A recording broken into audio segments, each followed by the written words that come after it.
Magandang araw po mga Kapinoy. Kamusta po kayo? No, magandang umaga, tanghali, hapon, gabi. Kahit saan parte ng mundo kayo ngayon nandun, ano. Ngayon po ay araw ng Huwebes, April 24. Ano? At magandang sikat ng araw, 54 degrees Fahrenheit. Mukhang mainit ngayon dahil aabot ho ata ng 80 ngayon, ano? So talagang malapit na ang summer at ngayon ay spring na. Kung napapansin nyo, yung sa mga nahuli kong vlog, ay hindi pa masyadong madahon ng mga puno. Ngayon ay naglalabasan na po, no? Iba't iba na naman ang kulay. May pula, may brown, may green. Although hindi naman po fall, pero sa spring po, naglalabasan ng magagandang kulay din. Pero hindi kasing ganda ng kulay ng fall. Pero ayan po ha, may mga dahon na uli. Ano? So, yeah, dapat ako ay nag-iisip na pala uli kung anong gagawin ko ngayong summer. At any rate, kamusta po kayo? Mukhang napakainit na talaga diyan sa Pilipinas. Mga 2 linggo na lang po. 2 linggo na lang. May 12 na. May 12 nga ba? Oo, parang yun po ang election sa atin, sa midterm election sa Pilipinas. So, ang mga kandidato ay talaga namang gumagawa ng mga last push, ang tinatawag natin, ang huling tulak for the next 2 weeks, Ang alam ko po nga dyan, pagdating ng Huwebes, immediately before the election, wala nang kampanyahan, parang ganun ba, 3 days, or I don't know, I might be wrong, okay? But candidates are doing the last push these days, lalo na mga Duterte. Narinig ko po yung balita kanina ni Sara na all out na sila ngayon, ang mga Duterte, pati si Kitty Duterte na dating wala namang di nakikialam sa ganyang politika.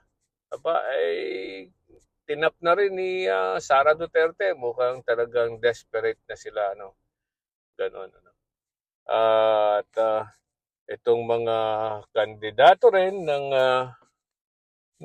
alyansa, ay mukhang may maayos na gimmick, may bagong gimmick diyan sa Visayas, Central, Eastern, Western Visayas.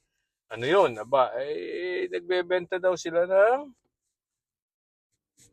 20 pesos na kilo ng bigas. Di ba? Maganda nga naman yun, It's a good one. 20 pesos kilo ng bigas. At paano nila nagawa yon? Yun po ay dahil sa subsidy. Yan daw pong mga subsidy na yan ay subsidized ng national government, Department of Agriculture, at kasama din ang mga local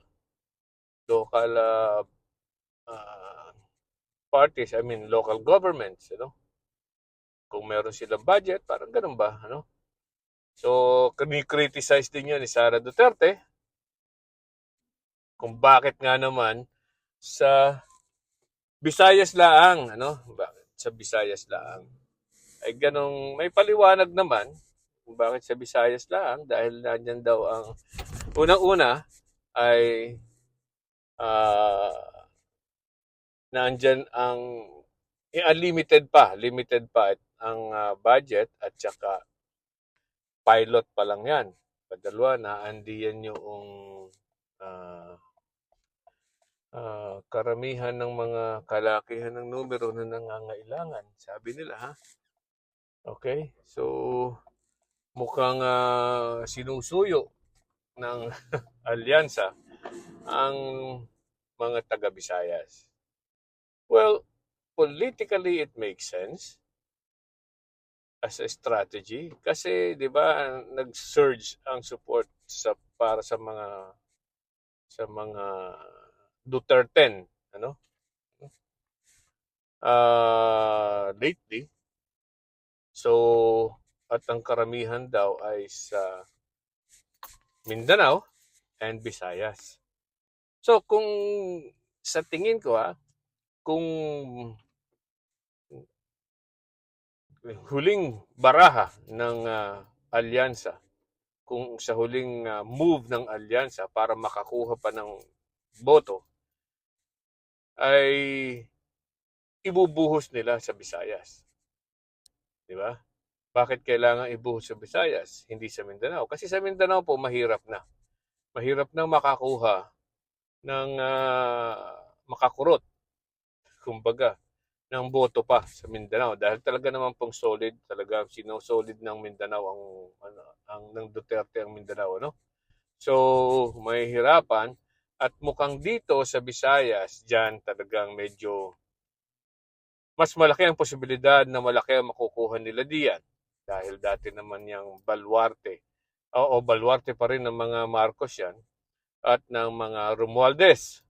Ano? And of course, Cebu. Ay, ganun din, ano?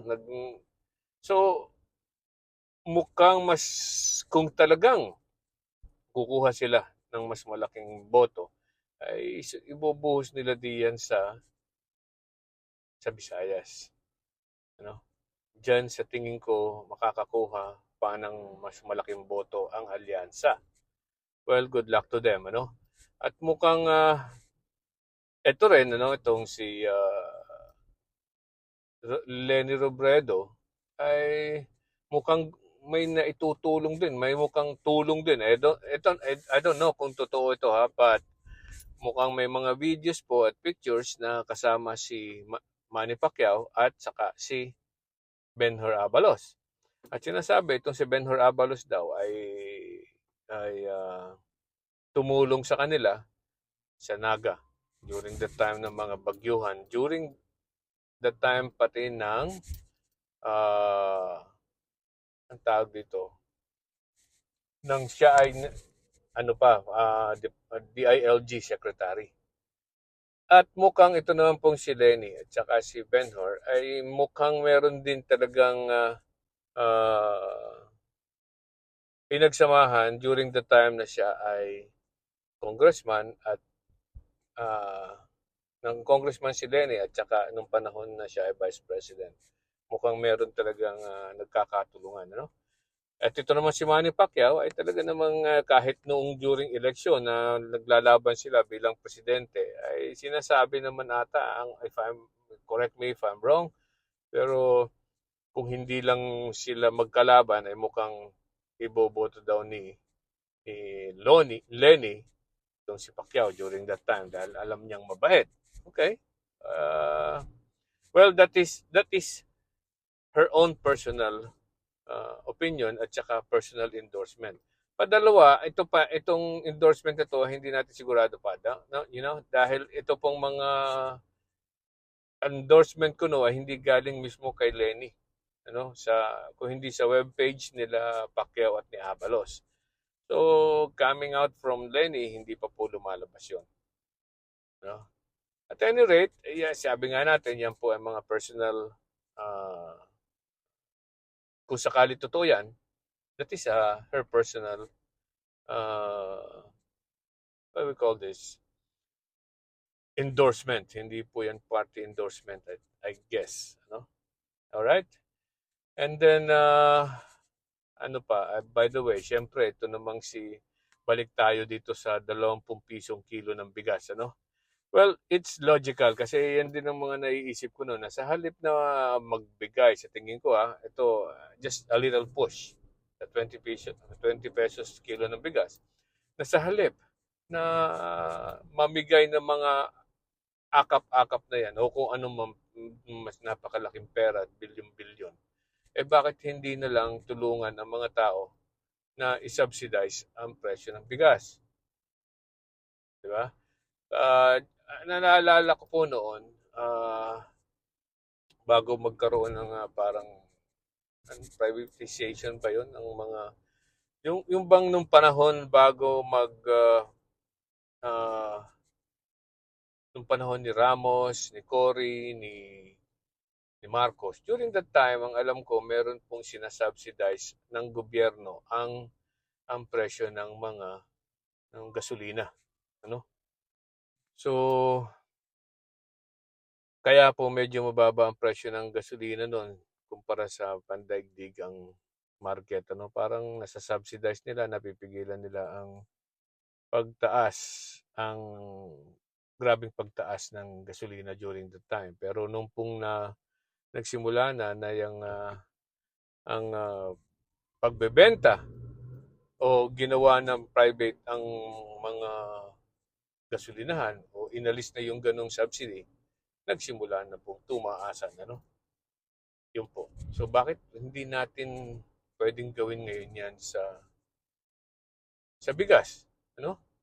Baka naman po pwedeng sa halip na mangurakot yung mga taong yan, ay yung mga confidential fund na yan, yung kanilang mga akap-akap na yan, ay at kung ano-ano pa, ano, ay gamitin na lang para ma-subsidize ang presyo ng bigas.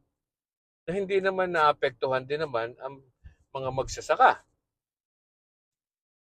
Uh, there must be a way, no? There must be a way. Sana maisip lang nila, siyempre, mawawala ng kurakot ang mga tao diyan, ang mga nasa gobyerno, ewan ko kung mayroon pang tatakbo bilang senador. Ano?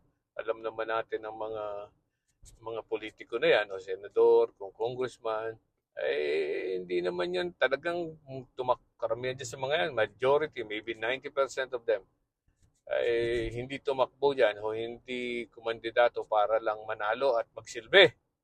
Hindi, para kumita at mangurakot ng pera. Ano? Ganun lang naman po yan. Or protektahan yung kanilang mga business interest. Ano? Alam naman natin yan, no? Bakit kailangan ba yung 2 bilyar dyan? Bakit kailangan 2 bilyar? No? Napakayayaman na po ng mga yan. Bakit kailangan pa tumakbo? Right? Ano, magsisilbi ng bayan? Or, ganun ba talaga? Or protektahan ang kanilang interes, ang kanilang negosyo. Di ba? Yan lang po yan eh. Okay. So, punta naman tayo diyan sa darating na election ngayon, ano? At by this time siguro dapat meron na kayong listahan diyan, ano? Listahan diyan kung sino ba talaga ang inyong mga ibobotong senador. Alright? Hindi ko na ho pakikialaman yung inyong mga choices, ano? Lalo na sa mga local election katulad po ng mayor, vice mayor, congressman, mga konsihal nyo dyan, governor, vice governor, bukal, yan. Okay? Pero pag-isipan po natin yung ating mga senador kasi nakakalimutan natin yung mga senador na yan eh. Ang nakikita po natin mukhang sarswela at mukhang comedy at nagiging mga payaso ang mga senador na yan dahil alam nyo, magandang tumakbo senador ngayon dahil hindi masyadong napapansin yung mga yan. Pwede na lang kumurakot yung mga yan, ano? Kaya bigyan natin ng pagkakataon itong mga bago, wag na po yung mga luma dahil yung mga luma na yan ay talaga namang wala nang ginawa, di ba? Ang nandiyan sa top 12 ay mga luma. Mga luma ng mga senador, wala nang hindi naman masasabing wala tayong pagpipilian, di ba? Napakarami po, parang 62 yan. Ano? Napakarami. Tama na muna na, wag na muna nating iboto yung mga luma na yun. Iboto na muna natin yung mga bago na maayos naman. Ano? Tingnan natin ang plataforma. Heidi Mendoza, Luke Espiritu, di ba? Sino pa? Pangilinan, Aquino, right? Yan pong mga yan ay sa tingin ko ay hindi tayo pababayaan. Okay? So, hanggang diyan mo muna. Bye-bye!